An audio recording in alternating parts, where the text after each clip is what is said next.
Nobody warned us that motherhood would turn us into completely unreasonable people. Like fully functioning adults who can negotiate contracts, pay bills, and keep tiny humans alive. But somehow lose our ever-loving minds when someone asks us for a bite of food that we just made for ourselves. Yeah, why do they always want our food? How can they always smell it? They can tell when you're resting or when our husband suggests something other than the one thing we've been craving for 3 days. So today we're sharing the pregnancy and the motherhood hills that we're willing to stand 10 toes down on. And before we share ours, we're going to share the hills submitted by our listeners because apparently all of you are just as feral as we are. Some of these will shock you. Number 1, if I made the food, I deserve to eat it without someone asking for a bite. Same. Won't ever happen, but same. I was about to say, I don't know if I agree with that one.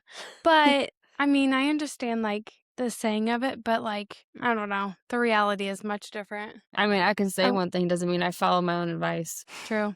2, the baby was asleep. You woke the baby. You now own the baby. Agreed. You wake the baby. You take the baby. Speaking of waking the baby.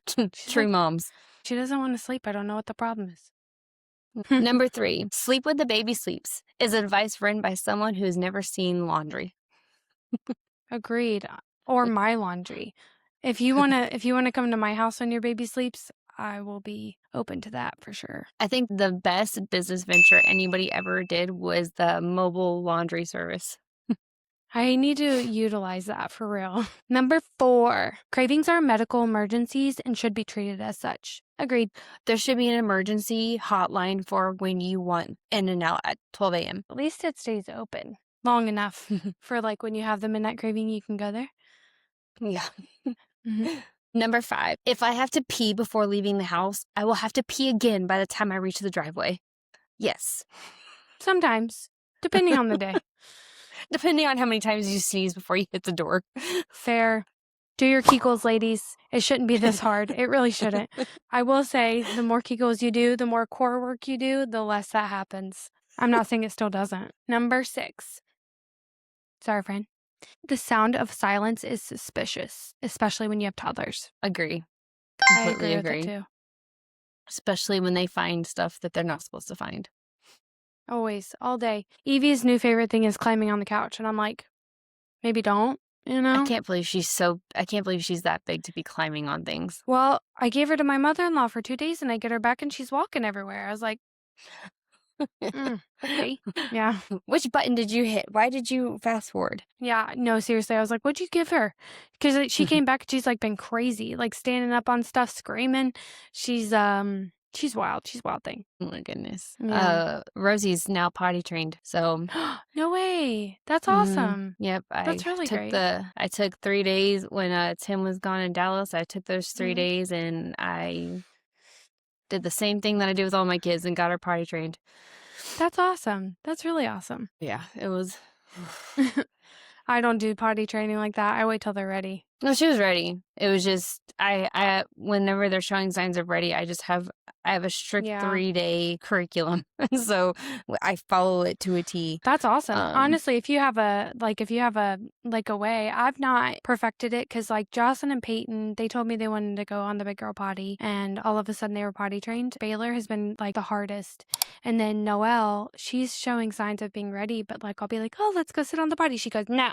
I'm like, oh, okay. Yeah. I'm not going to fight you on it. No, Rosie she was going to the bath. Like she would go in there with her brothers and she would sit in there. And then when she just kept saying she would go potty, I was like, you know what? Okay, we've got 5 more pull-ups left. Let's go. Let's go get this done. That's awesome. So, no, that's great. That's great news. That's awesome. Seriously. Yeah. I honestly thought that she'd be harder than the boys, to be honest. So I was a little hesitant on her. I've always heard girls are easier. I mean, I don't have any experience. I don't know why I'm so like judgmental on that fact. I'm like, I don't have any experience potty training boys, but I've heard it's harder. I don't know. Rosie wasn't hard, but I do feel like the boys were, if I had to pick which one I wanted to potty train again, it probably would have been the boys. Like, I feel like it was just like different. I don't know. Like, maybe it was just because it was funner. I mean, I hate to say like that, but like, I took the boys outside and it was funny watching them pee on the trees and stuff. It could be like, that could be it too. Number 7, a shower without interruptions counts as a luxury vacation. I don't agree with that. A luxury vacation does not not the shower. That's just the bare minimum. Right. And I don't mean that hatefully. I mean, prioritize things that matter to you. Give the baby to your husband. They should be capable of keeping them out of the bathroom for 10 minutes. That's a long shower too. I guess I'm a mom. Maybe that's not a long shower. I don't know. 10 minutes feels like forever. Right? Mm-hmm. I don't know. Number 8, pregnancy isn't beautiful when you're crying because a restaurant forgot your ranch. I'm going to have to say I disagree. I think pregnancy is actually beautiful all the time. There's just always beautiful. Sorry, I'm like the grass is green. She very much is an optimistic person. I flow that way. It's okay. I agree with you. Pregnancy is always beautiful, no matter your size, whatever. Number 9, whoever invented newborn onesies with 47 snaps owes every patient or every parent financial compensation. Yes, 100%. I expect a check in the mail tomorrow. I've had 5 kids. It's ridiculous. I refuse to put it on them. I don't care how cute the pattern is. I will never buy another one, which, to be fair, my baby just turned 1, so I don't know how much longer our onesie days are. Your era is almost over. I know. It's crazy. Are you going to have any more? No. You said my era, so I was like, what you got to My say? My era is over. I'm officially out of the diapers. I'm like, I have no more diapers in my house. That's true. I tell you what, you couldn't pay me to go back after that point. There is no looking back. I don't know. It's a really surreal experience that there's no more diapers in my house. It's nice though. Well, do you not put them in diapers at nighttime? No? Really? Nope. Wow. You're brave. I don't have the patience to wash bedding 11 times. Or if she would wake up to, yeah, maybe either or, but I just don't have the patience. I have too many kids. I got too much laundry as it is. I'm not gonna stop doing the laundry I was planning on doing today because somebody peed in their bed. So we'll do pull-ups till we have dry diapers in the morning. Number 10. If a toddler is being too quiet, they're either asleep or committing a felony. True. Yes, and they're usually asleep when when you're making dinner. Yeah, mine never fall asleep like that, but I've heard that. Before we continue, if you're enjoying this episode, make sure you're subscribed to the Waddling Truth wherever you listen to podcasts. And come hang out with us on Facebook, Instagram, TikTok, and YouTube. We post clips, reels, behind the scenes chaos, and all the stuff that doesn't make it into episodes. So, these are going to shock you. They are not what you think they are. My first tale: pregnant women should legally be allowed one completely irrational emotional breakdown per day with no questions asked. Yep, I feel that. You should not have to have a fight with your spouse or friends or mom or whatever because you're having a moment. Those hormones are enough to take down an elephant, okay? Yes. So if I want to totally cry agree. because the clouds look sad, let me cry because the clouds look sad, okay? Yeah, give me a minute. I'll be fine in 5 minutes. Ready for mine? Mm-hmm. I will never shame a pregnant mama for going to get checked out if she feels like something's wrong with her baby. Completely agree. And no mom should ever be turned away. Unfortunately, that's what happens too. If you're pregnant and you feel like something is wrong, you should always go and get checked. It's never embarrassing. You can never go in too many times. For me personally, I was on like first name basis with all the doctors with all 5 of my kids. So no shame. Go get checked. I know I felt it, every baby, but like the deal is that they would rather you go in and see that your baby is healthy than for you not to go in and then something be wrong. My number 2 hill: pregnancy cravings should be a tax deductible. I wouldn't. It's a business expense. Sure. Whatever you want to say to rationalize it. I don't know. The IRS can fight me, okay? I want to fight the IRS. My number 2 is that my kids don't need a perfect mom. They need a present, emotionally safe one. The dishes can wait. My girls won't remember the spotless house. They'll remember the cookies that we make on Saturdays. My number 3: marriage is not always 50-50. Some days it's 90-10 because one of you is hanging by a thread and ready to throat punch the other. I'm going to have to absolutely agree with you because marriage is about picking each other up when the other one is down. It's about my glass is 50% and your glass is 10%. I'm going to go ahead and pour into your glass and, we'll help each other get back to 100%. Truly, it's not 50-50. You have to be there for each other. Okay. It's a give and take. It's a push and pull. I love that. Yep. That's funny because my number 3 is also a marriage one. A healthy marriage isn't keeping score. Some seasons my husband carries more. Some seasons I carry more. We're on the same team. Essentially what Alicia's was, but phrased differently. She's nicer. I don't throat punch Josh, at least not on camera. Me Not neither. where there's proof.